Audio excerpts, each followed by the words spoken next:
Pat B est connu pour son travail de plasticien, comédien ou scénographe.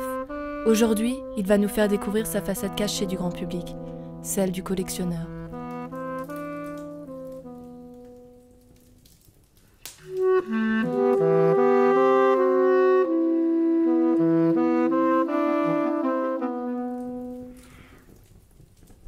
Mon père collectionnait les timbres, j'ai commencé à collectionner les timbres, puis très vite je me suis mis à collectionner d'autres choses, tout en continuant de collectionner les timbres. C'est-à-dire qu'en réalité je ne suis pas collectionneur, je me définirais plutôt comme un collectionneur de collection.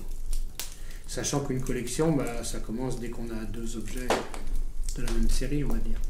Si tu collectionnes les timbres, par exemple, tu arrêtes le destin de ces objets. Donc tu arrêtes le temps. Il y a des gens qui pensent que la collection c'est une façon d'arrêter le temps.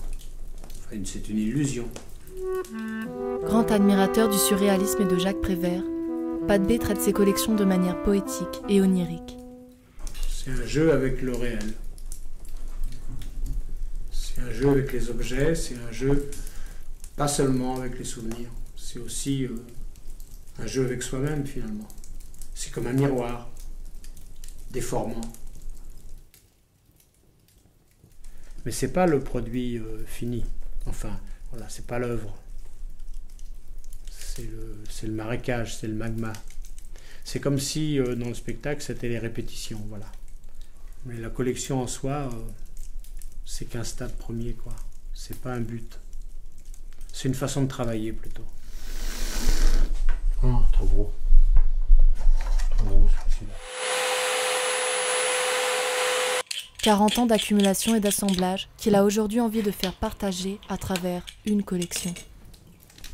Ça risque de s'appeler collection particulière parce que c'est un ensemble de collections modestes, mais d'objets particuliers. Des empreintes de bouche, par exemple, des cure-dents usagés, des attendrisseurs à viande polonais, etc.